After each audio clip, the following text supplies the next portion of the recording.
News of an impending hurricane usually send people buying candles, batteries, and food supplies. But you also need to be medically prepared. Keep a folder containing all important medical documentation.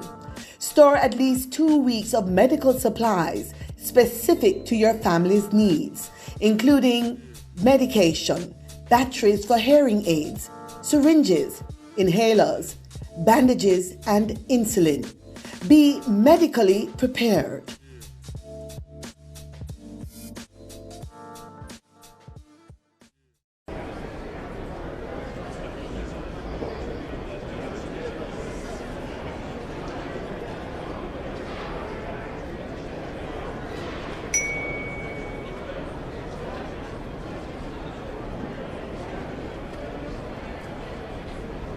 The 2 times where you call now, go cut it. So the OUR granting license? Me I try to build my profession. Done, you done.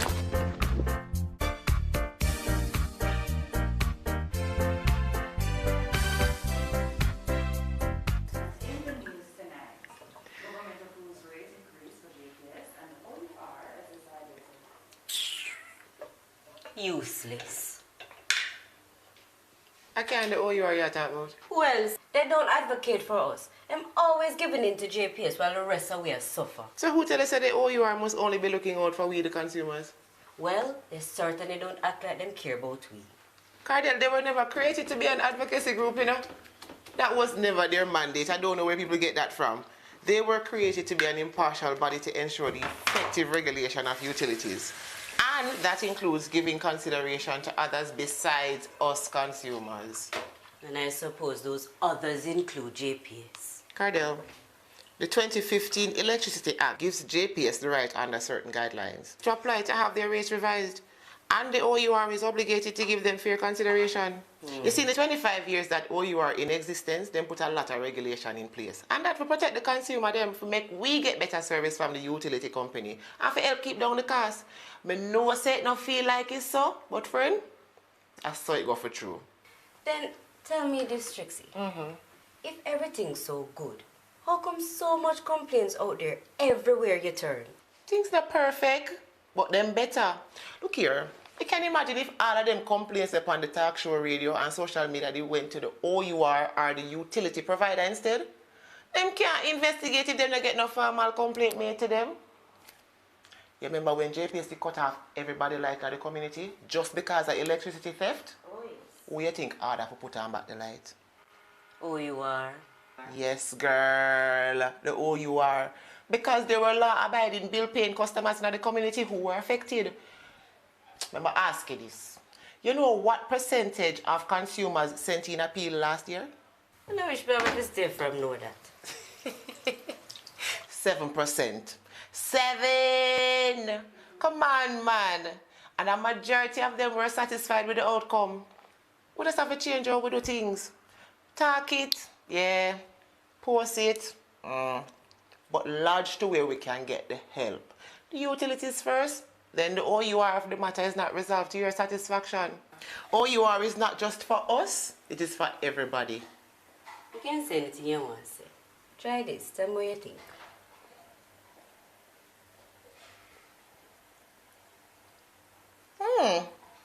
It's not taste bad, Cardell. You just have too much screw face tonight. You careful. The Office of Utilities Regulation, OUR, regulating utilities for the benefit of all. Overtake and bring back everything. Bask in the awesome Word of God and the life-changing experience of fellowship. Bask in the revival time, 8 a.m. on Sundays, right here on the People's Station.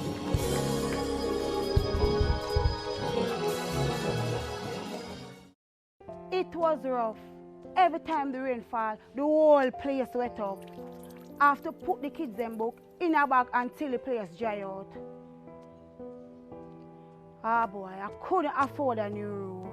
Then one day, Ross tell me about a grant I can get through the government.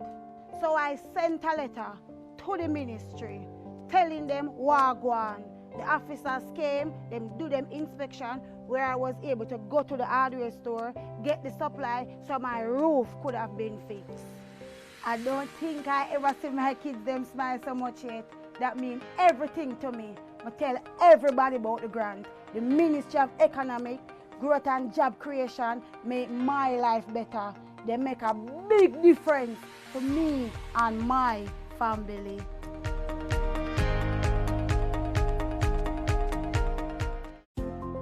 Jamaicans, practice proper disposal of garbage, and if items can be reused, recycle them. We all have a part to play in protecting our environment from pollution. We are building Jamaica. We want a piece for Jamaica. Yo, what are you? Oh man, no, no, brother, no, man, Can I see you ever play ref? Dirty game, yeah, but a bad game. No, I said, place you come from, brother, I want to live good, man. I want to live good, brethren. No shake hand, I can play a little ball, brethren. Really have to shake hand? Yeah, man, and no badness, brethren, just live good, man.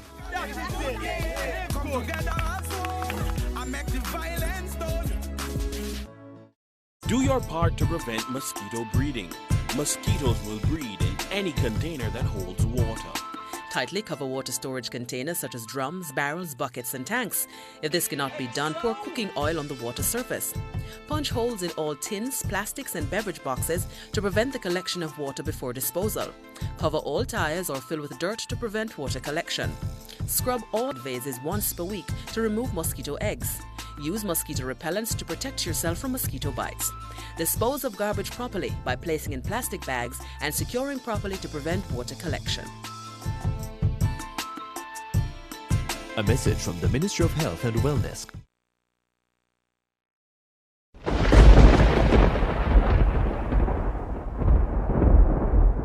When the storm rages and the world feels shaken, remember our strength lies in unity.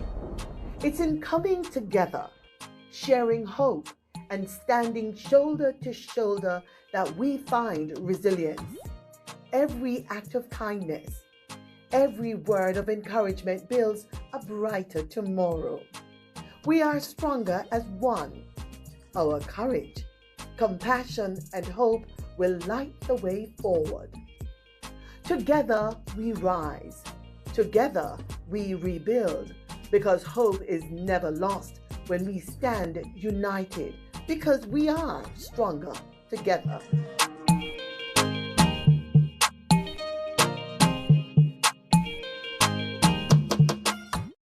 The following is brought to you by the Office of the Prime Minister. Jamaica is changing right before our very eyes. Across the island, billions are being invested into our road networks, from farm and community roads to major roads and highways. Dozens of communities across the length and breadth of Jamaica are receiving access to reliable potable water for the very first time.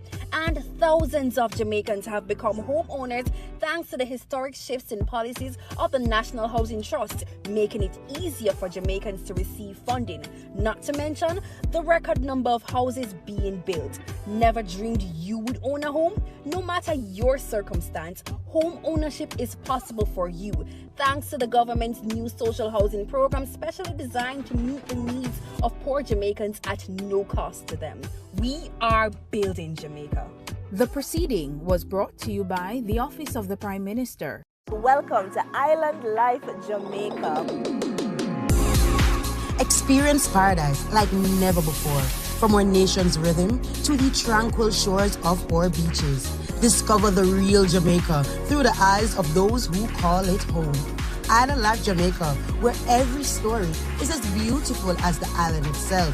Island Life Jamaica premieres the last Friday of every month at 8 p.m. Don't just visit paradise, live it. Yo, babes, why me I call you so much time and I not get you?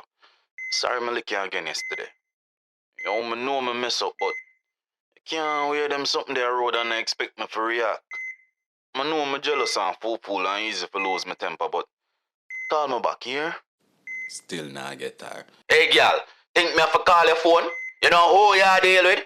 You think I want to lick me again next time? Eh? It doesn't have to be this way. You can leave an abusive relationship. Just call 876-553-0372. We will help you.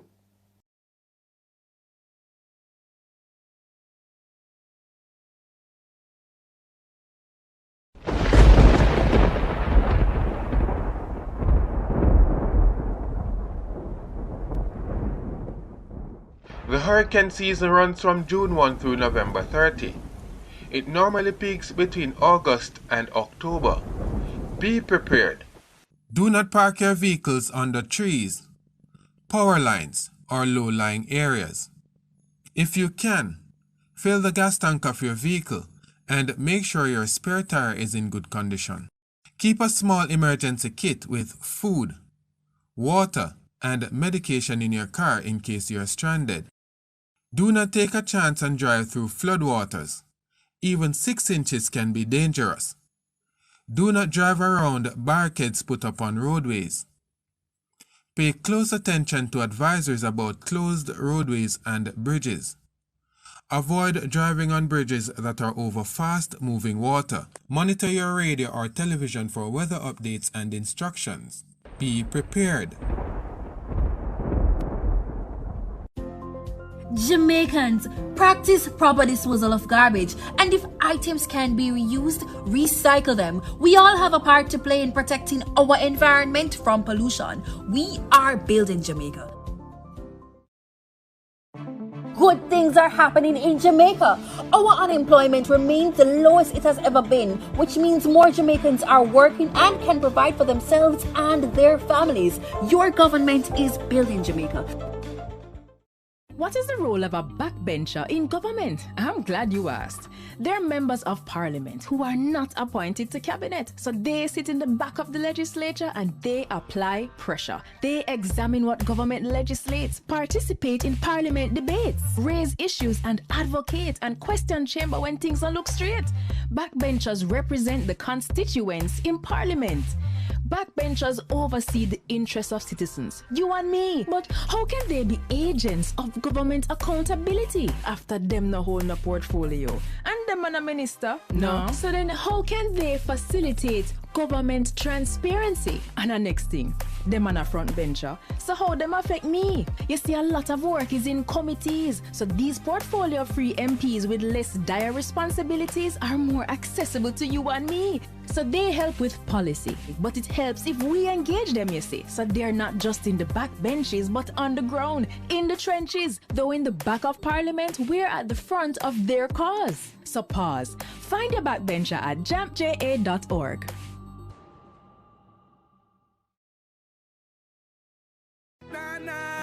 Na. We want a peace for Jamaica.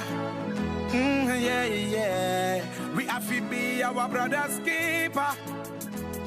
Yeah. Jamaica live good, yeah. I make we enjoy life. What we feel safe at night. Jamaica live good. I better you and I. No say we future bright. Jamaica live good. Come together as one. I make the violence the world.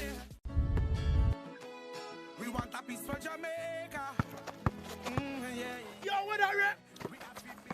Oh man, none of that. Yo, no brother, no man, mash up that man. You see you ever play ref? Dirty game, yeah, but a little bad game. No, I said person you come from brother, I want to live good man. I want to live good brethren. No shake hand, I can play a little bad brethren. Really have to shake hand? Yeah man, and no badness brethren, just live good man. Come together as one, I make the violence done. Jamaica improve, heart free, wages increase, housing scheme build up, we have more opportunities, roads build and the dollar stable. We are building Jamaica.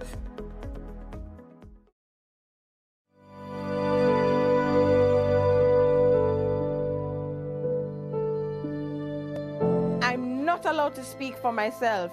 They make all the decisions. I'm not allowed to go anywhere by myself. They're afraid I'll escape. See how my hand and face bruise up? Them beat me because me say me tired. I'm only 13, but they said if I work harder, they will allow me to go home. Me no have no birth paper, no ID. Them take all of my documents, them. Victims of human trafficking are all around us and they need our help. Forced labor is one of the many forms of human trafficking. If you see something, say something. Report suspected cases of human trafficking. Call the nearest police station, 119 or 888-PROTECT.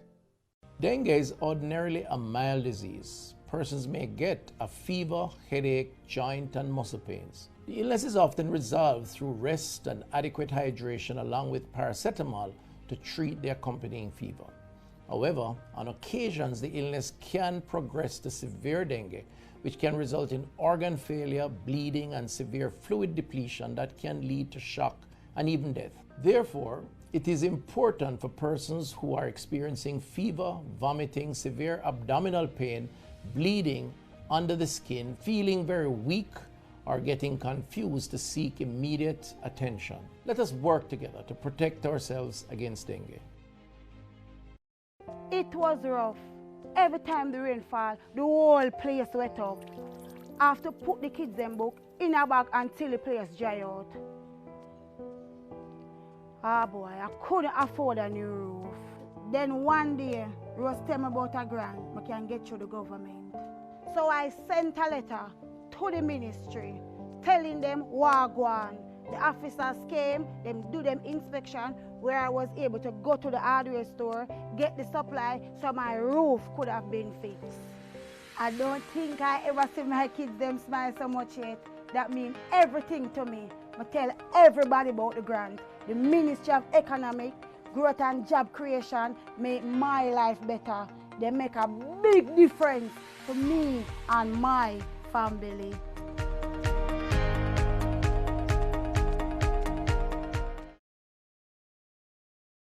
So who keeps our taxpayer money in check?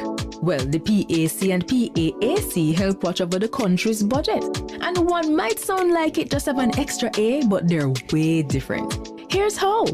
The PAAC and PAC are two committees that watch the money. The Public Accounts Committee reviews government projects after them close. They do a post-audit check to see what problems arose with the costs and call officials to explain decisions that cause budget mismanagement. And then they recommend corrective action so the problem will happen from when, not happen again. But what about the money we are spending right now, the PAAC? That's how Public Administration and Appropriations Committee pretty much means your money will protect as it happen, we check. While projects go on, things are accurate. As government spend the nation's budget, PAAC reviews it. They examine proposals and summon officials to find problems before them don't use it. So the PAC and PAAC are two parliamentary committees that watch over the country's wallet to protect the budget and keep it in check. And you can get involved. Just visit jampja.org.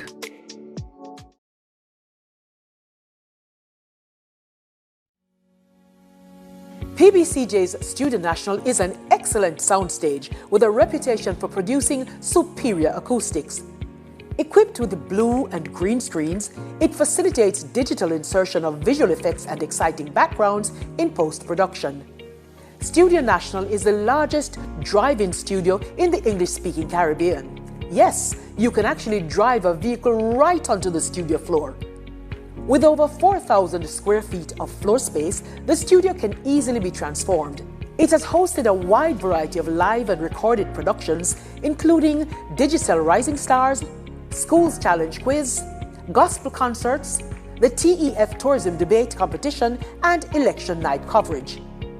During the COVID-19 pandemic, it was a location for Reggae Sumfest and has hosted several reggae concerts, has hosted workshops, launches, town hall meetings, and over the years has been home to several TV dramas, including Oliver at Large and Lime Tree Lane. In addition to the rental of the studio, we can furnish a full crew to shoot and edit your production. So for your next major live or recorded event, or as a location to shoot films, programs, and commercials, PBCJ's Studio National is your best option. For smaller productions, you can book our more compact studio, Studio B. For bookings, call 876-665-7225 or email prod_pbcj@pbcjamaica.org. Good things are happening in Jamaica. Our unemployment remains the lowest it has ever been, which means more Jamaicans are working and can provide for themselves and their families. Your government is building Jamaica. The following is brought to you by the Office of the Prime Minister. Jamaica is changing right before our very eyes.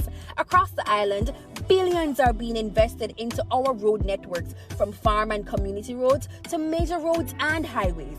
Dozens of communities across the length and breadth of Jamaica are receiving access to reliable potable water for the very first time.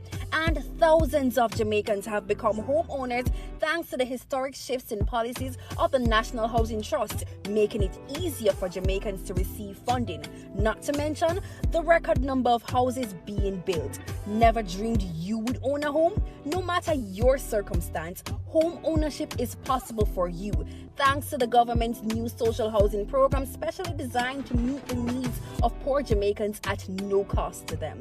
We are building Jamaica. The proceeding was brought to you by the Office of the Prime Minister. The following is brought to you by the Office of the Prime Minister.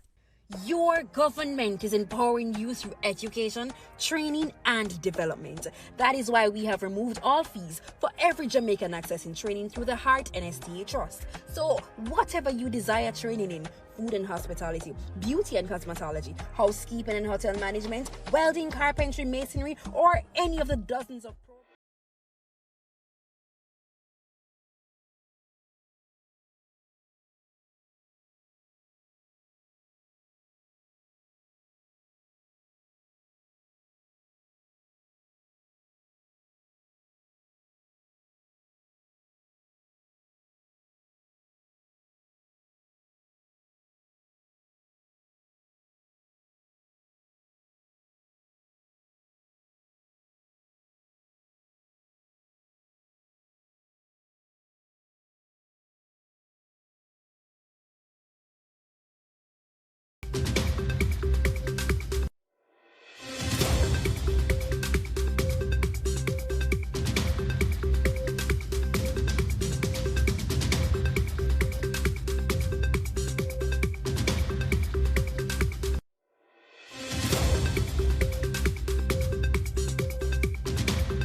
Morning, everyone. Today is Friday, October 31, and it is time again for some updates in relation to the relief efforts following Hurricane Melissa. As always, the government is continuing to work really hard to get supplies to those who have been affected. As we all know, the western side of the island was severely affected. And so we are working to get relief supplies to them, food, get water to them, and also to assist them in the rebuilding process. So today we're going to give you a lot of updates. At the start, I'll give you some updates based on questions that have come in from the media that I keep getting questions. And so I'm going to start with just an announcement from Cabinet. Yesterday in Cabinet, several subcommittees were established. This is going to be the priority of the government, and we have to have all cabinet ministers with all hands on deck to treat with this. We have never had a Category 5 hurricane in our country. The devastation on the west is unimaginable. And so after Cabinet met yesterday, several committees are now working. The main committee, the Relief and Recovery Oversight Committee, has been established, and that committee will be co-chaired by Minister McKenzie and Minister Vaz. So both of them will co-chair that subcommittee of Cabinet. Other members of that committee will be Minister Charles, Minister Samuda, Minister Wheatley, Minister Johnson Smith, and I see some minister named Dana Morris Dixon also on that committee. We also have ex officio members, Minister Favour Williams and Minister Audrey Marks. We also have a private sector committee that will look at bringing together the private sector. There's so many different private sector players that want to support. And so in terms of coordinating with what government is doing, we have a new committee that has been established, and that will be co-chaired by two very important individuals, right? And I'll give you more of the context of that committee. So that committee is going to start working from this evening, and it will be co-chaired by Keith Duncan and Minister Audrey Marks. So both of them will be co-chairing that committee. And we know the goodwill is there from the private sector, and so today at 4 p.m. they have their first meeting, and we're very happy to see that having started already. We also recognize that we're going to need to be mobilizing the church. The church is going to have to help us quite a bit.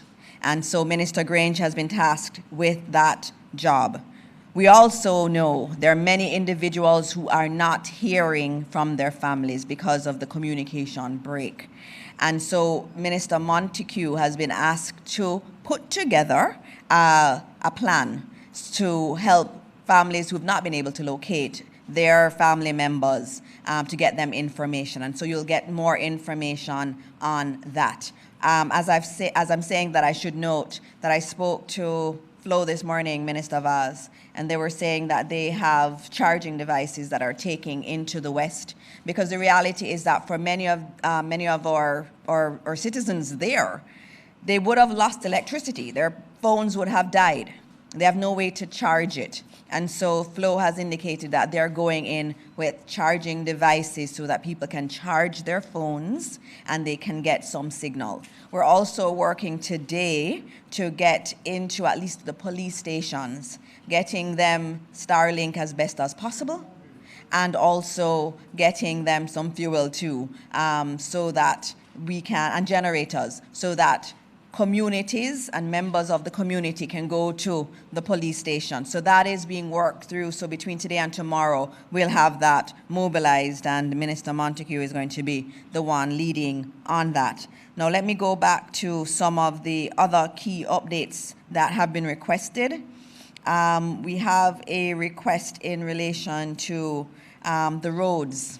And just noting that the NWA has been out there working very hard. Yesterday I spoke a lot about the JDF and their efforts, and those efforts continue today. The NWA has also been working really hard, and Minister Morgan has noted this morning that Westmoreland, the road to Westmoreland from Hanover is now clear. So if you're going into Westmoreland through Hanover, it's clear. They've also noted that the NWA is working to find a path, a road, to build it if they have to, or to clear a path from Black River from Westmoreland to Black River. They're working on that now, and they're hoping by Sunday night that will be in place. The other question I've had is in relation to the catastrophe bond, and I just need to give you some updates on that. Let me just get the update for you.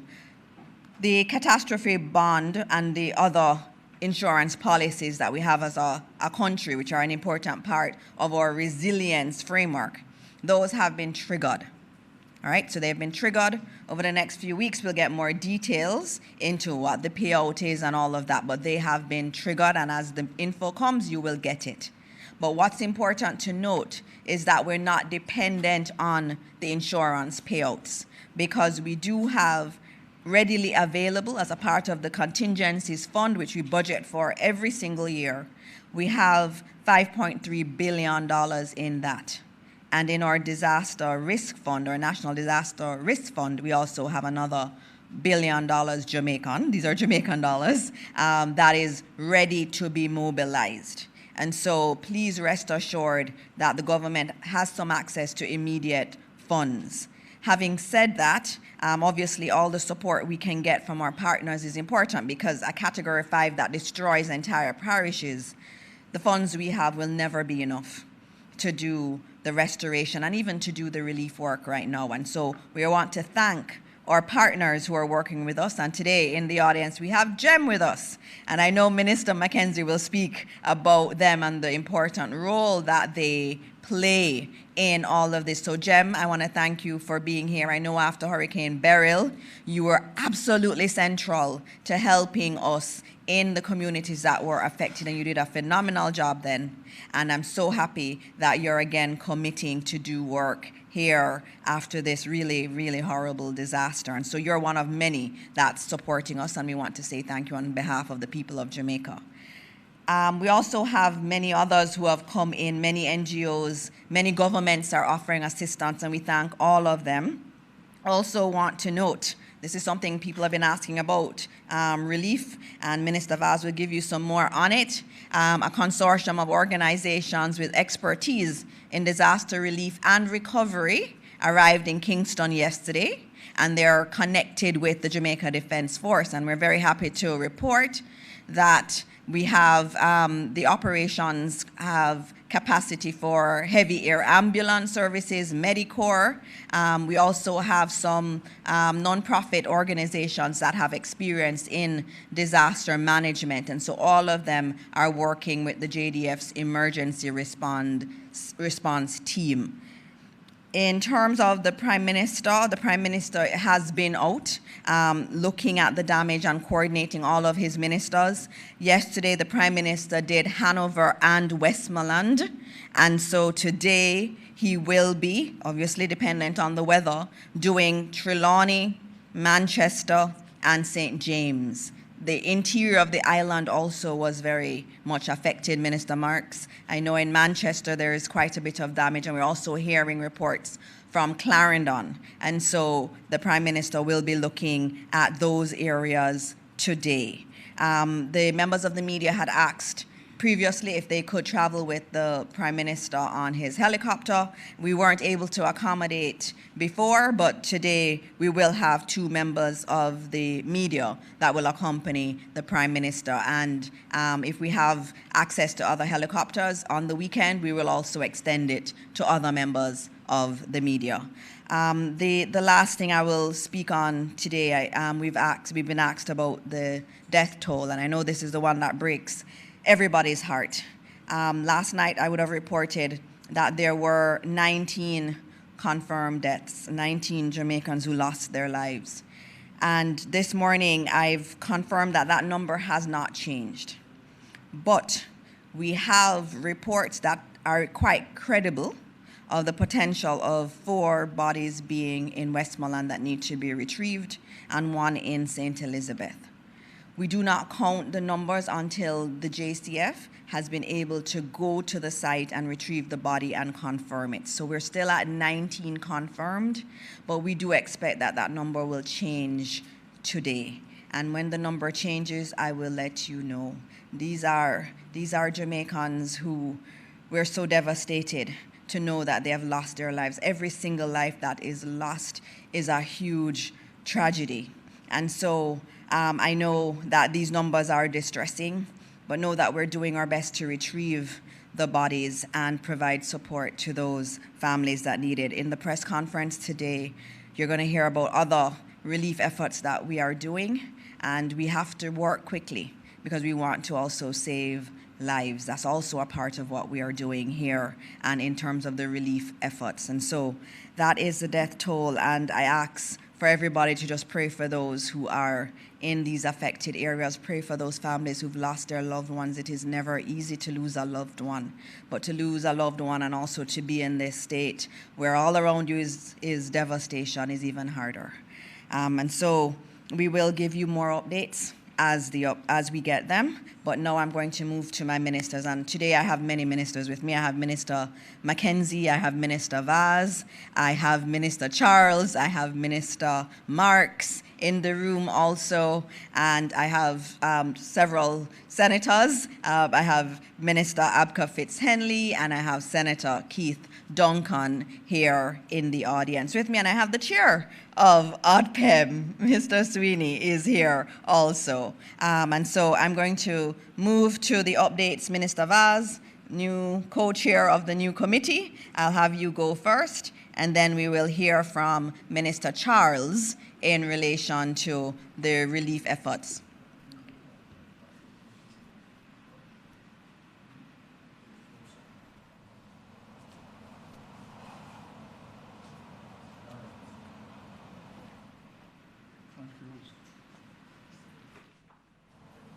Morning to everyone.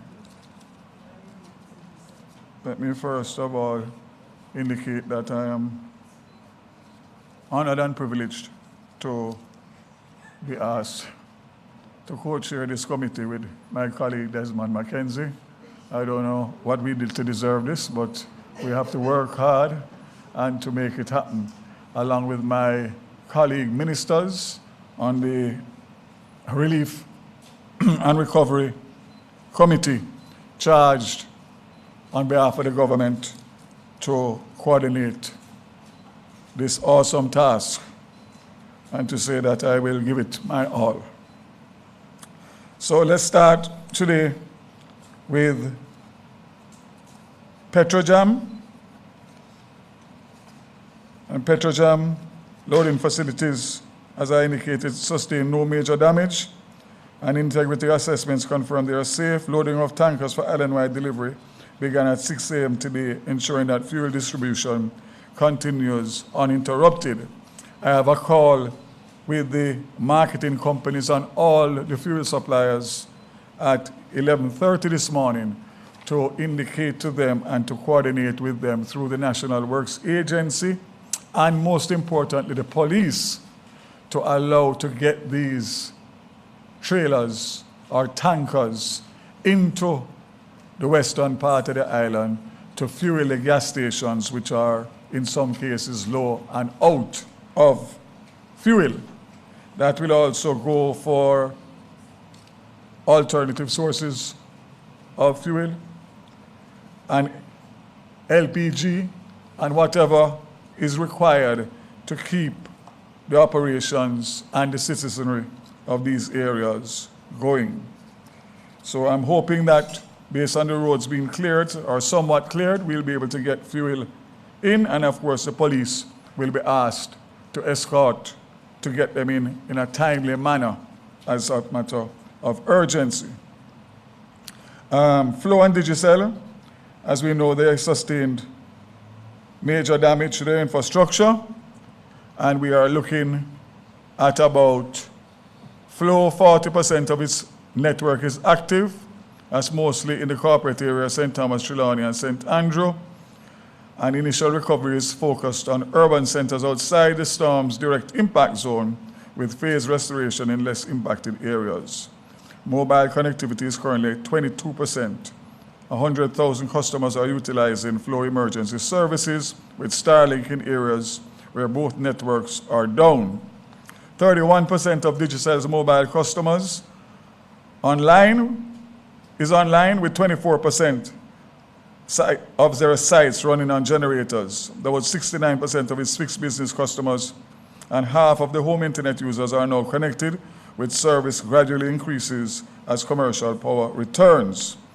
Both providers have flown in additional technical teams and equipment and are prioritizing repair of the towers, fiber routes, and critical communication, especially in Montego Bay, St. Elizabeth, and Hanover. The crews are working hard to restore connectivity island-wide, and obviously we thank them for their commitment. The airports, which is where everything starts. Nothing can happen unless we have those airports open.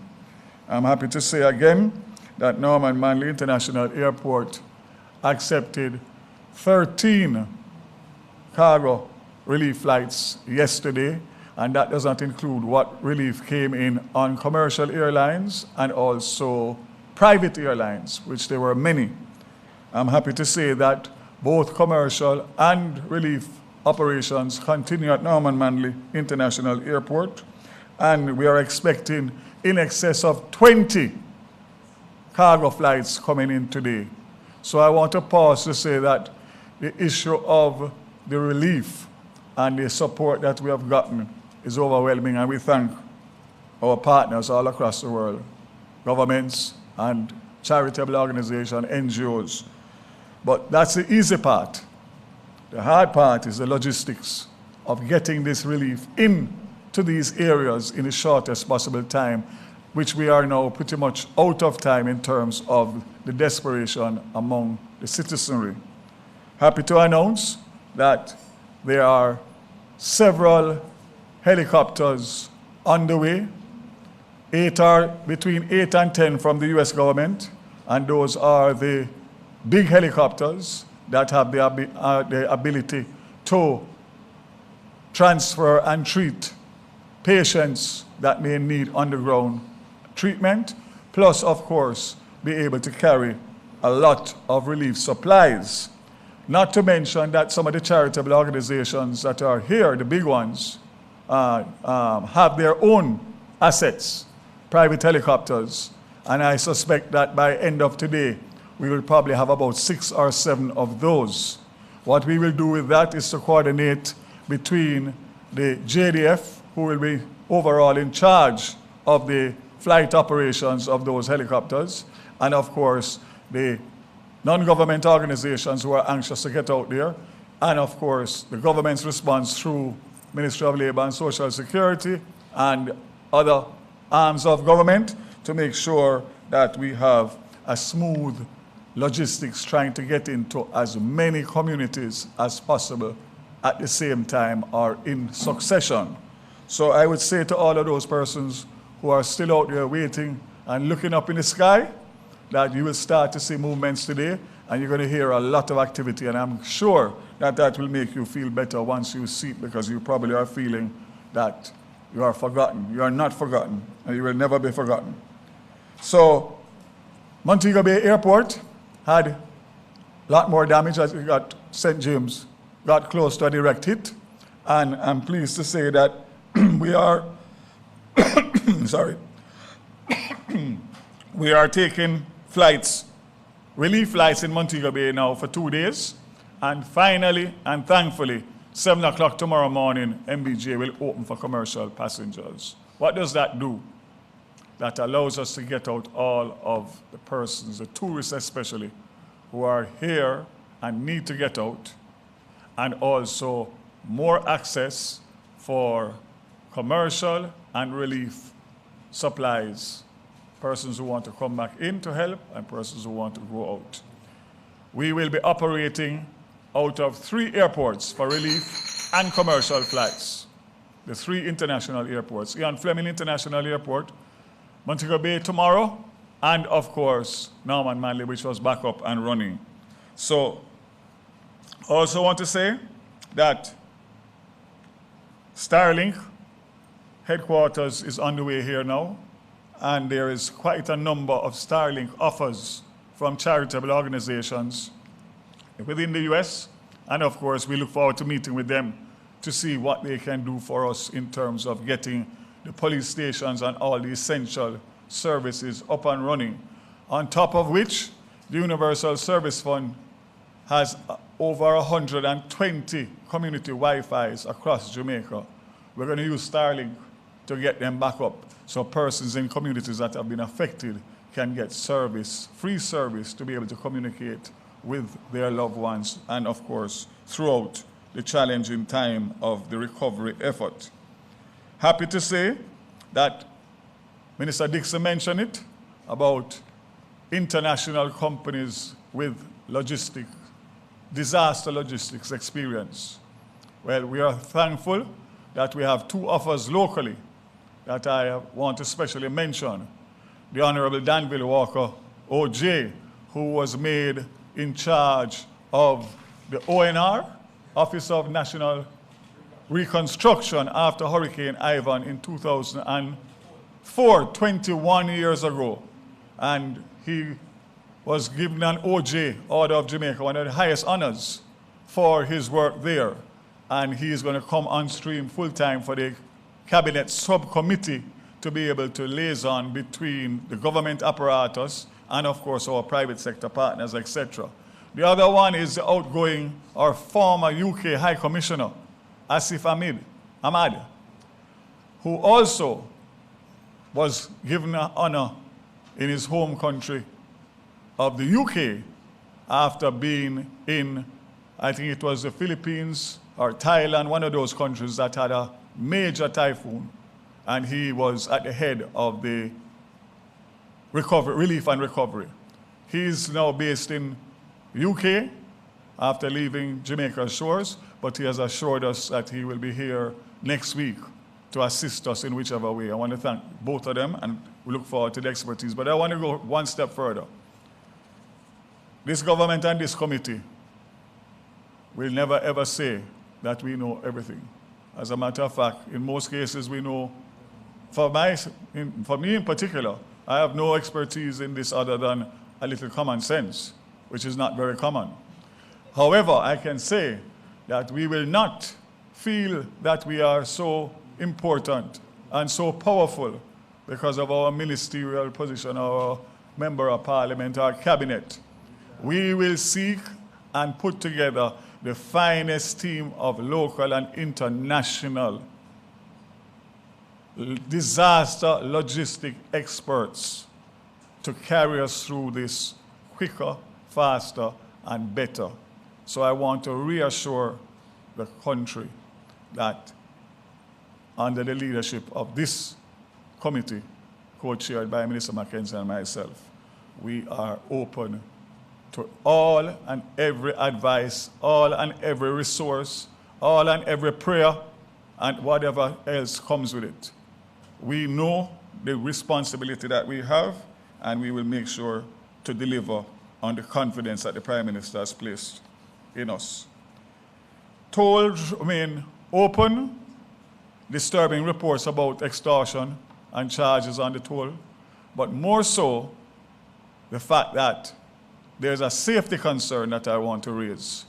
Because the toll booths are open, Desmond, and the sticks are up, people are driving through them at in excess of the speed limit on the highway, which has caused accidents in the past and is going to cause more if it continues. I am pleading with every motorist that uses the east-west and north-south highway. Please, we have enough problems on our hands now than to overburden the hospitals with irresponsible behavior, injuries as a result, or death as a result of irresponsible behavior. Just slow down and respect the toll booths and respect the attendants that are there so we don't have any more incidents. And other thing I would say on transportation is I've gotten disturbing reports that the public passenger vehicles licensed by the government of Jamaica are overcharging already. Not overcharging in Westmoreland because they can't carry anybody down there.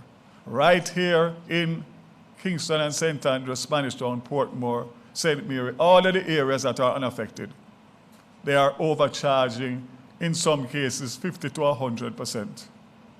I am sending a warning, and I'm putting the Transport Authority on alert. Zero tolerance. Zero tolerance between the police and the Transport Authority. Carry out as many sting operations and seize as many.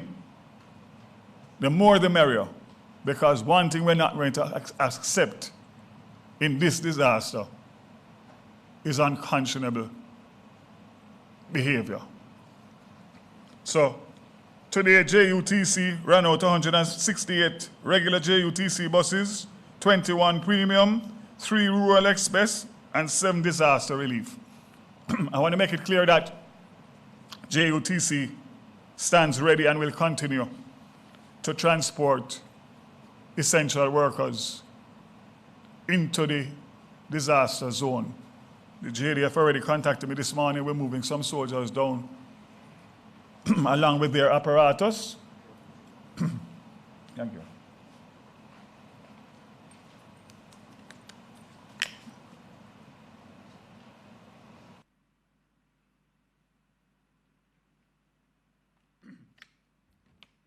I think I may need a hydration drip daily between now and that time. So, ladies and gentlemen, I don't want to take up any more time.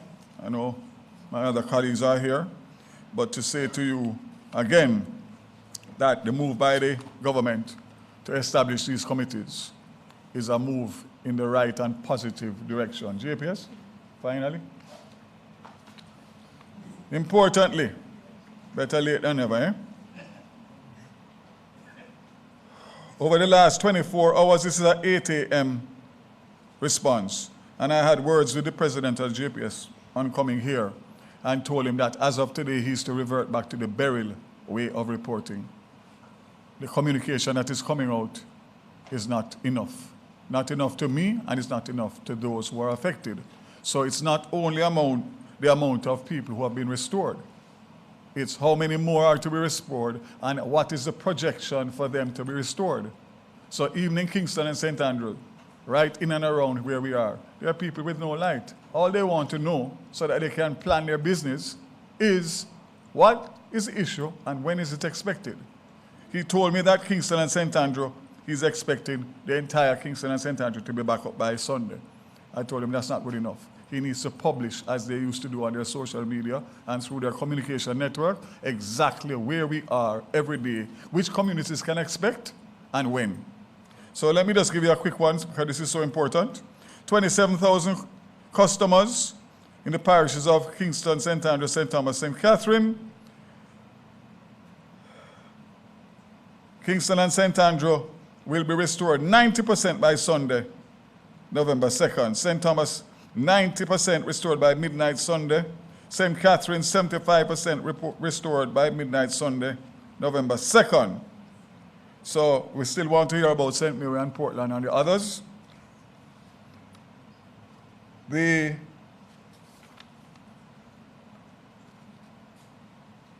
Clarendon, 63% of customers out. Hanover, 98.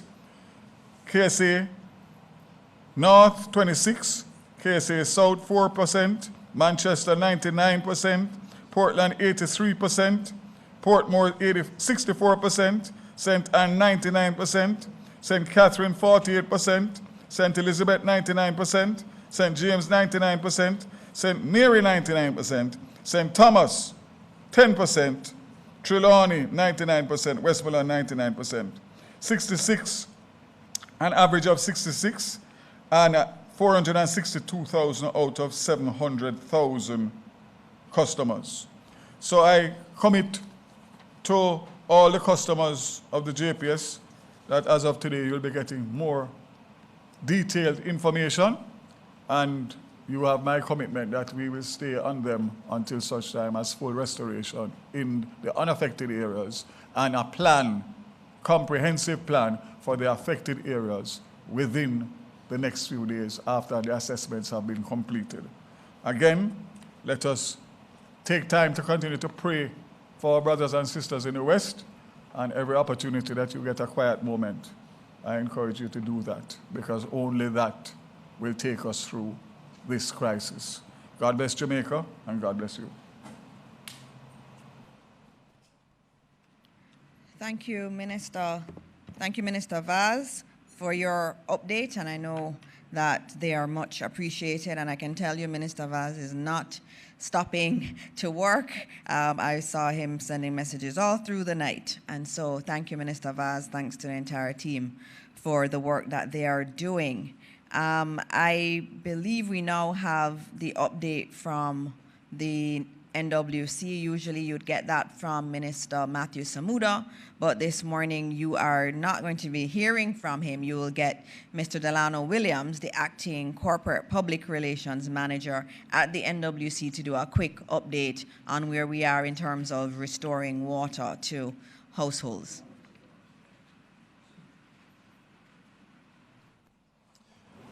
Good morning, everyone. Thank you, Minister Morrison. Maurice Dixon, beg your pardon.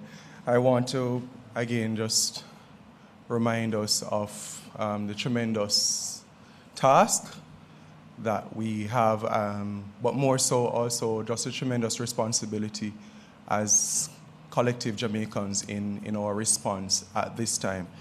The National Water Commission has basically mobilized our entire field teams to respond to the catastrophic impact that is now basically materializing across the island, substantially the western side of the island. Our teams can report that for Hanover, except for our logwood system and those that are coming back online over the last 24 hours, we have a total shutdown. So too for Westmoreland, so too for, well, we're about 90% for St. Elizabeth, and St. James also has a significant number of systems that are impacted. Where we are as well in terms of major systems, our facility at the Great River, there is a bridge which the pipeline crosses, and that entire 32-inch pipeline for about 200 feet of pipeline was entirely washed away.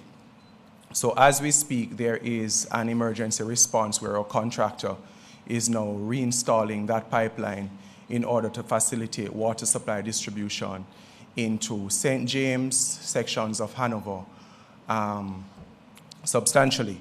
We want to make the point that it is going to be a phased response, and while the major town centers are running in most parishes, we are seeing that the road access, the level of debris, trees falling, are going to cause challenges in order for us to fully access the more rural locations. Some of them are down for what we call turbidity, which is where the river becomes too muddy or too full with debris to safely treat and distribute water.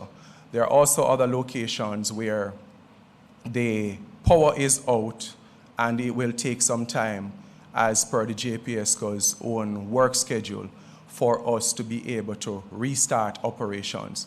We, at this point, have about 382 systems that are offline. As I said, and that's we have a total of over 600 systems, near 700 systems that we operate from. So practically half of those. The major town centers are on the eastern side, Kingston and St. Andrew, St. Catherine. Those we expect should be back near to some normalcy by the weekend. The Constant Spring network, we're seeing some amount of disruption temporarily. We expect those to be normalized once we have full power restoration. The Mona network is operating.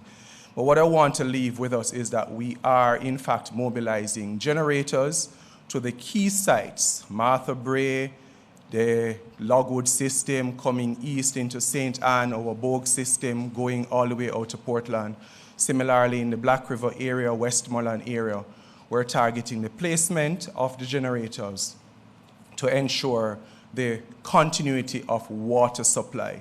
As access becomes available, we will move water trucks, water filling stations into those, and our contractors, plus our own fleet at the NWC, has been already mobilized and put on notice so they can get to the sites as quickly as possible.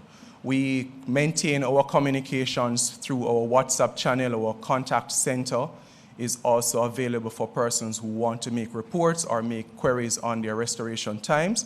I may just share, Minister, with the public again the contact center numbers: 888-225-5692.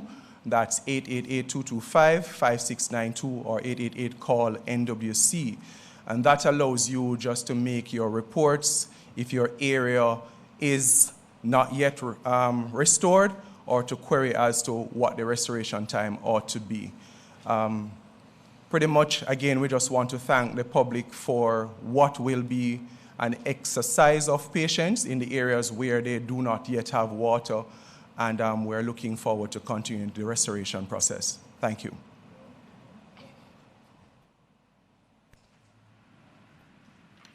All right, thank you very much for that update. I do not see Minister McKenzie, and so I'm going to ask Senator Keith Duncan, the new co-chair of our committee established with the private sector, to support the government efforts across the country. So, Senator Duncan, you've never been here to one of these. Again, welcome.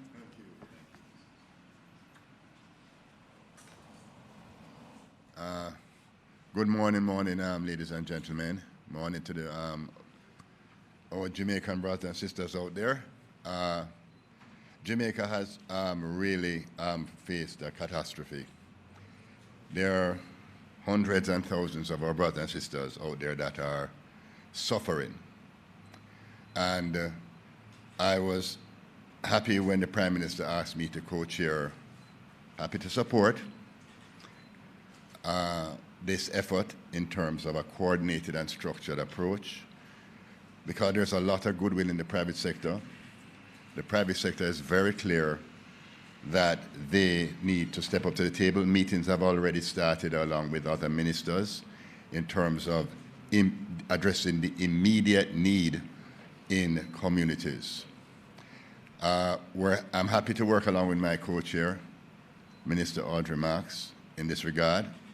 What is more important that it is a public-private NGO aid agencies, a coordinated, structured approach that is data-driven, that ranks vulnerable communities, that ensures that we're getting to the areas of greatest need, that ensures that there's a delivery mechanism in place to get there in a timely manner, that ensures that it is a coordinated mechanism that works across ODPEM, who has the responsibility, the legal responsibility to execute, along with the Ministry of Labour and Social Security, along with the private sector group that will come together to ensure that that coordinated mechanism is effective, it is working seamlessly, and it is getting to the beneficiaries who are in great need as we speak.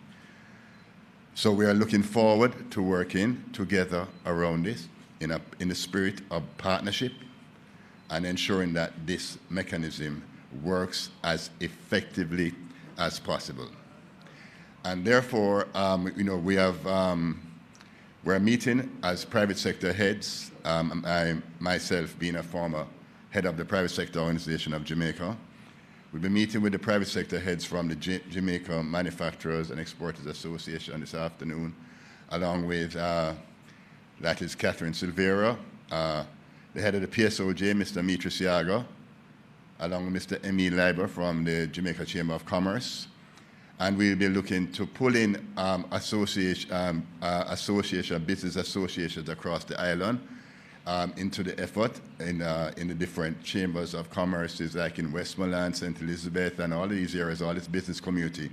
What we're trying to do is coalesce and pull together the resources that the private sector want to be able to donate, but they want to see it being done in a structured way to ensure that these resources are harnessed and they are needs-based, and they're going to the most vulnerable in our population as we start this relief effort. We're happy to work with the NGOs because we have worked with NGOs in the past, and that's an effort that we want to do to ensure it's coordinated.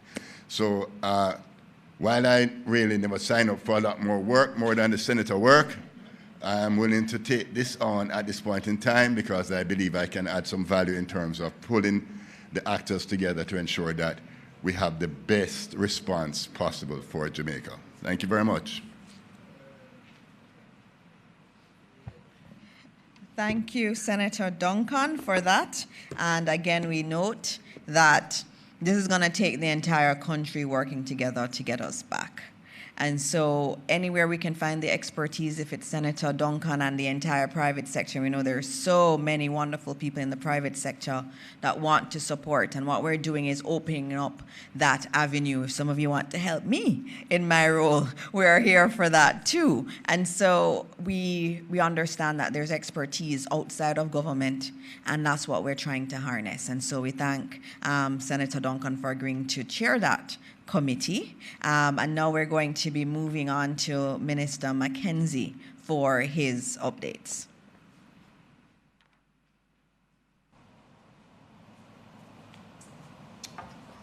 Thank you, Minister Dixon. Colleagues, ladies and gentlemen, good morning. I'd like to start off by giving an update on the situation around the island as it relates to the question of road access, and to give an update on the status of municipalities, the structure of the municipal corporations across the country. First of all, the road access in terms of transportation, efforts are being made. I just came off the phone with Minister Morgan about allowing free access to many of the major roadways across the country. The travel from Kingston to Lucy and over is accessible via the Class A road following the movements of emergency supplies and personnel. The main southern route from Santa Cruz to Black River has been cleared, and access for vehicular traffic is also available through Allen Bamboo, the main road. It has been reopened to single-lane traffic following a significant effort by the National Works Agency and the Jamaica Defense Force and the other teams to make the road accessible. The minister advised me that efforts are being made as we speak to ensure that we can access Westmoreland going through Black River, and that work is being done because tomorrow we want to take a team into White House in Westmoreland to start to provide some relief supplies. The health sector continues to hold up under the stress. The Noel Holmes Hospital in Hanover has been impacted, and 18 patients were successfully transferred or relocated to Cornwall Regional. And all the efforts under the Ministry of Health is being coordinated to ensure that our health services are standing up. And I want to use the opportunity, Minister Morris Dixon, to commend the medical team, especially those in the parishes that have been severely affected, who have been working around the clock, and to say how grateful we are as a country for their commitment in saving lives and to ensure that our medical services are standing up. The municipal corporations have been doing their fair share of work, and over the last couple of days, community roads, municipal roads, over 500 of those roads have been cleared, and there are free access in many communities. I must stress the point that in the parishes that are severely impacted, work is being done, but the challenge there are extreme, and a lot more over the next couple of days will be done, because the committees that have been meeting to look at the way how to tackle some of the problems there in many of the communities that have been affected. I was able yesterday, after many days, to make contact with the mayor of Falmouth, and it is not a pretty reading coming out of Falmouth, out of Trelawney especially.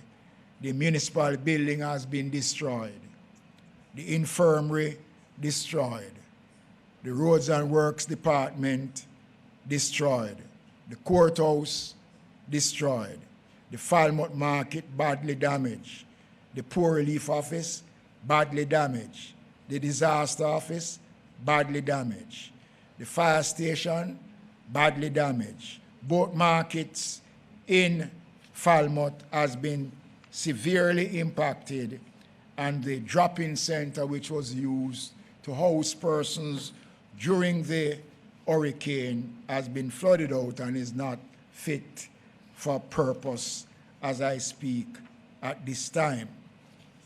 In St. James, the municipal building has been damaged, the infirmary, the roof has gone, the walkway has been destroyed. In St. Elizabeth, the municipal building, the infirmary, the fire station, all the markets in St. Elizabeth has been severely damaged by the passage of the hurricane. Those 5 parishes have no access to communication.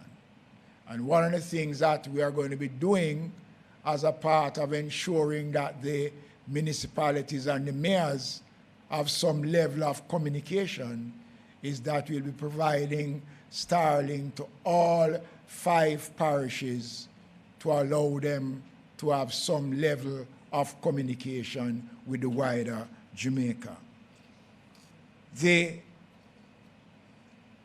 assets of the municipalities have been compromised in many places, so it means that the revenue base of our municipalities have been severely impacted, and we are doing an assessment to see how we are going to be able to cushion that fallout as it relates to the revenue base of the municipalities. There is a meeting that will be later on today to look at and to see how best we can respond. Shelters. We are down to 430 shelters with about 7,000 persons still in shelters.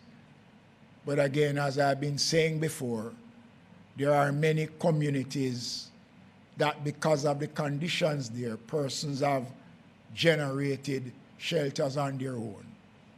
And we are expecting that over the next couple of days, we will see a reduction in the shelters, and we'll be in a much better position to manage how we respond to those locations over the next couple of days.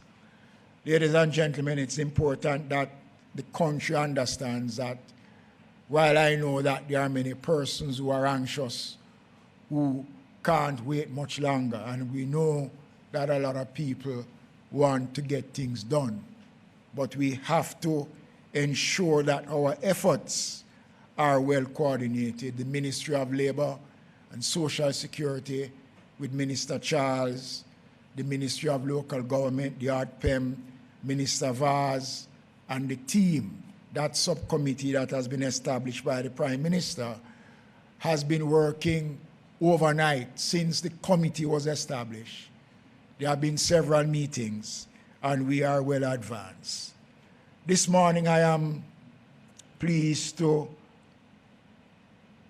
advise the country that one of our partners, GEM, this international organization, came in country yesterday, and they are here, headed by Michael Capone. Michael Capone is here along with his team. And later on today, one of the first signs of their commitment in working with the government and people of Jamaica is a visit to the transitional center in Kingston, where the homeless population is, where they will be providing care package to the homeless population. And tomorrow, we'll be rolling out, along with the RPEM and the Ministry of Labor and Social Security, various teams to go into Black River and White House in Westmoreland tomorrow. I want, on behalf of the government, to thank Michael and his team. And just to advise you that this partnership is not just only for today. They will be occupying space in Jamaica so that they will be able to respond when there's a call, and not only just for Jamaica, but to assist other Caribbean countries when the need arises. And I want to say this morning how pleased we are that they are here to be a part of the recovery exercise of the country. Again, the government is working. We are doing our best, and we call on the support of every well-thinking Jamaican to ensure that we do all that we can to restore a sense of pride back to the people of Jamaica. A lot more will be done, and we will continue to update the nation on the progress of our rehabilitation exercise. Thank you. Thank you, Minister. And as we get to the end, just want to recap some things that we've said. The roadways are now much more open than before, thanks to the NWA, or National Works Agency, and also the Jamaica Defence Force for the work that they have done in getting access to more of the communities that have been cut off. Additional work will be continuing into the weekend so that we have more access to those roads. In addition to that, we had the question again about the number of fatalities. Again, that number is 19, a heartbreaking number. We know that there are other confirmed, or not confirmed, but we have other indications that there may be other bodies that need to be collected, and the teams, they're working to get to them today. Food distributions have started. There are convoys working with the JDF to get them out. As you heard, we now have other equipment that has come in. More helicopters have come in, and those are going to be used to drop food to those who need it. Right as we speak, Minister Vaz had to leave to go to the airport to help with the clearing of some of those new helicopters that are coming into the country. We need all hands on deck. The entire cabinet has been mobilized to do everything that is possible to get relief to those who need it. We thank all our private sector partners, all of our NGOs, GEM, for being here today. Thank you, as always, for your support. All the countries around the world who have supported us so beautifully, we thank you so much for all of that support that you have given, and we will continue to get food and water to those that need it, and obviously it is very critical that we do that as quickly as possible. I'm going to take some questions. I know I have one. Minister McKenzie, you can just join me here because we're going to take all these questions that may come, and I don't think there should be too many, but we'll see. I have a question online. Let me get to it. Where it said, it's commendable that the government has this cabinet subcommittee that has been established. They want to know about localized committees, and I would love for you to talk about our mechanism that we already have in place at the parish level that will then feed into this cabinet subcommittee. Okay. At the the level of the committees, the parish disaster committees. Each parish carries a disaster committee which is chaired by the mayor and is made up of all the councillors and stakeholders in each parish. Those information that comes out is feed into the ADPEM, and whatever comes out of us is feed into the parish. So there is a structure that is there, and we work in accordance with each other because they are the ones on the ground and they are the ones who have to execute the programs when it is initiated. So the parish committees are activated. As a matter of fact, I have not issued instructions to stand down any parish committees. All the committees that were activated will remain working until we consider it necessary to deactivate the committees. So no committees have been deactivated. All right, thank you. And that question was from Emily Shields. Hi, Ms. Thank Mango. you, Minister Dixon. Good morning, everyone. We have two questions from TVJ. Jamila Maitland wants to know, one, this is for Minister Dixon, by the way, will waivers be given to families sending or receiving food barrels or energy-related supplies like generators? Two, how does the government plan to streamline the aid, given that citizens and NGOs are making donations? What is the advice to ensure that there isn't any duplication of efforts and that the aid is reaching the people who need it most? All right, I'm going to start, and I know Minister McKenzie may add some to it. In terms of the first question, which had to do with the process for getting the aid in, I mean, it's more general than that, and I'll just talk generally about aid. We're really grateful for all of the aid that is coming into the country, and we are asking individuals who are sending it, if you send it to ADPEM, then that is definitely going to get all of the clearances and will get all of the tax exemptions. So once it's consigned to ADPEM, those will come. We're also looking at other facilities. I know persons are asking about barrels and so on, and we will give an answer to that on the barrels also. And so it's very important that we use the official channels. There are some NGOs that are working very closely with ADPEM, and so that's already being taken care of. But what was the earlier part of your question? Well, you would have answered the NGOs part. They basically want to know, just to avoid duplication of efforts, what are we doing as a government in terms of we just want to ensure that the aid is reaching the people who need it most. Yes, so and that's the key thing. Just to avoid the duplication. And that's the key thing. In Beryl, we had reports that, people would get from different organizations who are working in the space. And that's why ADPEM, the committee that PM has just appointed, is very important, because what we're doing is we're collecting the data from the field. Minister McKenzie spoke about the parish committees. They're reporting in on a daily basis, even at our emergency center. That's still alive now. And so we know what are the needs in the areas. And so when the goods are coming in, we actually are able to allocate them efficiently. And so there's a process in place, and that's why we say use ADPEM. But many of the agencies, GEM is working with ADPEM. The other NGOs, many of them are, but some are not necessarily working with ADPEM. So let's make sure that we're using entities that are aligned with ADPEM and is being coordinated with them. No, the question of duplication, is that something that you're going to get away from. But what we have is a team headed by the Ministry of Labor with field officers, the Social Development Commission, all SDC officers across the country has been assigned to work directly with the Ministry of Labor and Social Security in collecting data. And the data that is collected allows to be able to distribute and to try to minimize duplication. And there's a DAR team that is presently out, headed by the JDF and others, that is out there doing the assessment. I want to mention also that Liz Riley, head of SEDEMA, is coming into country today, and she'll be here to assist us also in that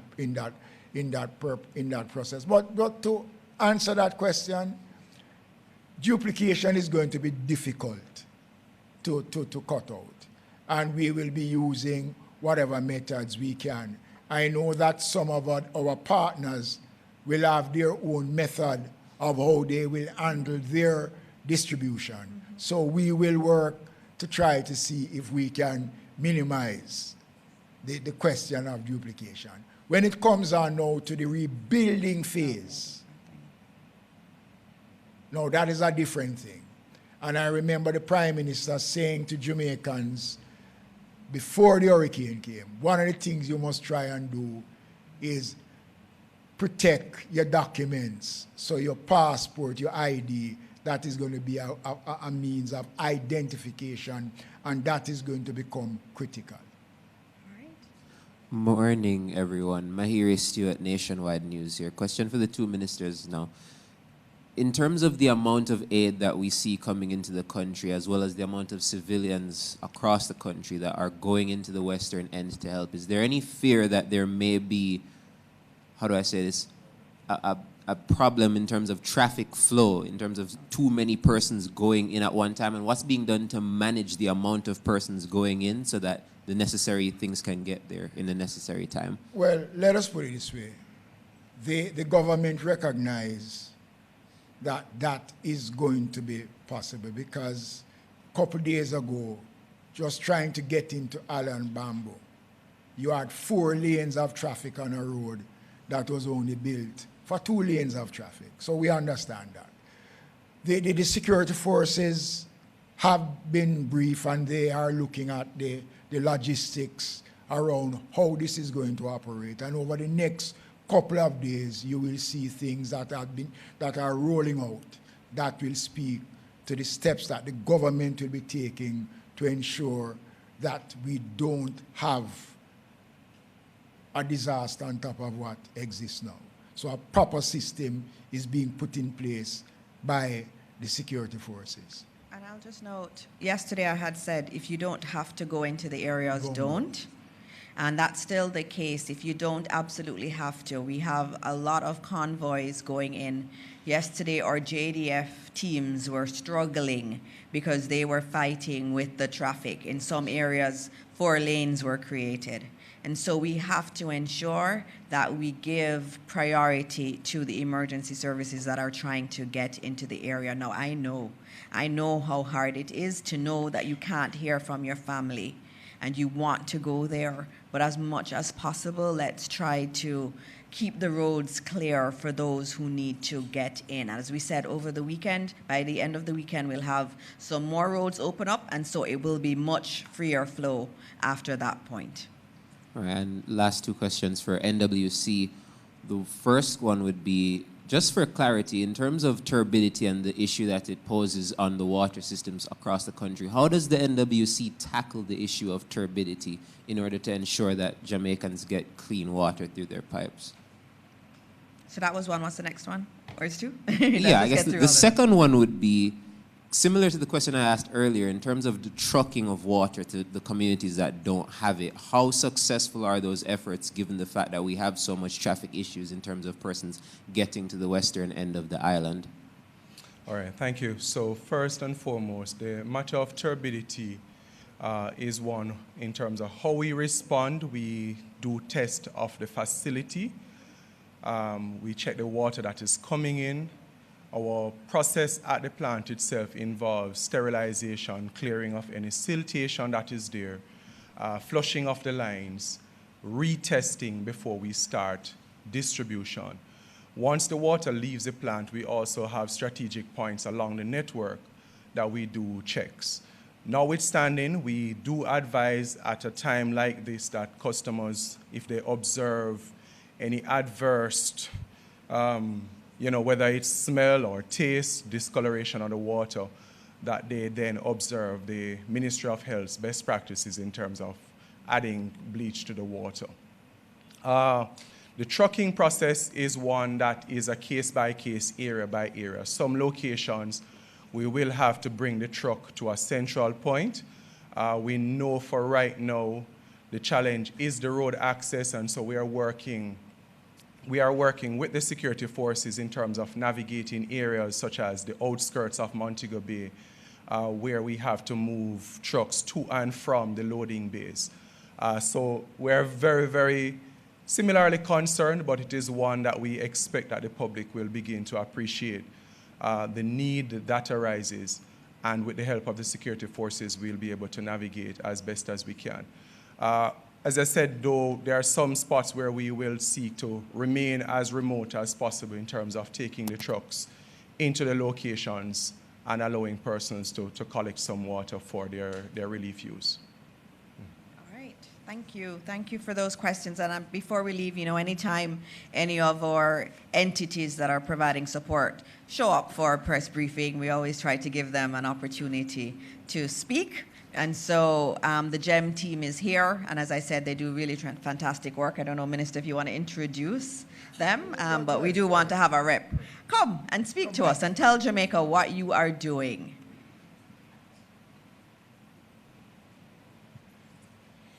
Thank you. All protocols observed.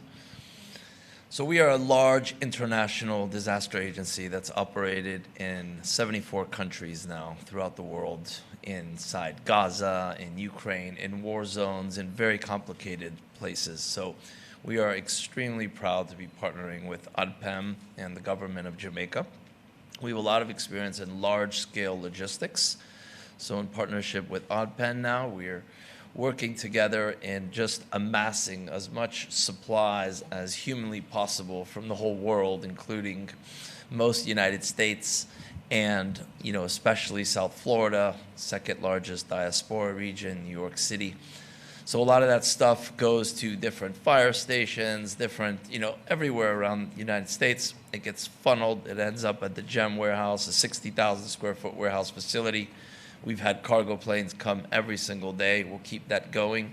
And then every Friday, we'll ship 10, 15, 20, 30, 40, 50, however many containers on the Friday ship out of Miami to here. Then that comes in, that gets processed through ODPEN, and then we work together to basically bring that out to the regions. As a simple example I can give you, in Ukraine, we service currently 1,100 regions per month with over 400 trucks.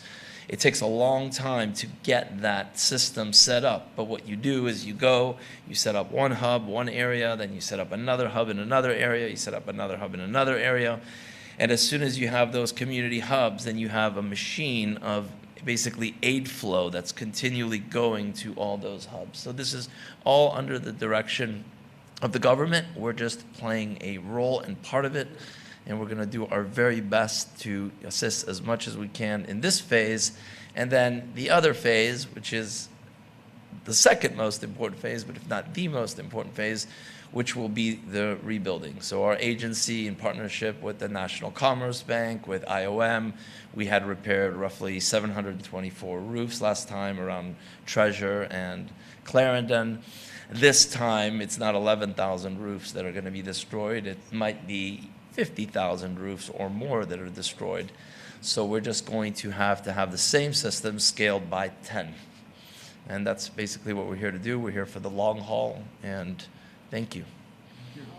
Thank you so much. This is a really great example. Thank you so much for your work and the commitment to Jamaica. We really do appreciate it. And just knowing, this is what we're doing. That's what ODPEM is here to do under your leadership, Minister McKenzie. It's to garner the support internationally and have it enhance what we're doing in government. And as we say, we can't do it alone, and we need the support. And we thank everybody locally and internationally who has been supporting us. Yesterday I was at the airport and I saw World Central Kitchen also coming in. They're going to do many meals. We've given them the Montego Bay Convention Center as a staging point. Or chefs who are training with our heart institutions will be working with them to cook the meals. And so there's so much that is happening. Please know that we're not stopping the work, and there's so many people who have come in that are not stopping the work, and we are going to recover even stronger. And so as we end this press conference today, just want you to remember that there are many people who are hurting, and we ask you to say a prayer for them. And if you can volunteer, if you can help, please do so, but go through one of the more approved ways of volunteering, and CVSS is going to be sending out information throughout the weekend, and so please look out for those so that you can lend your assistance in a way that doesn't hinder the emergency work that is being done. And so as we close today's briefing, again, we ask for prayers, and we ask that God continue to bless Jamaica, land we love. Thank you.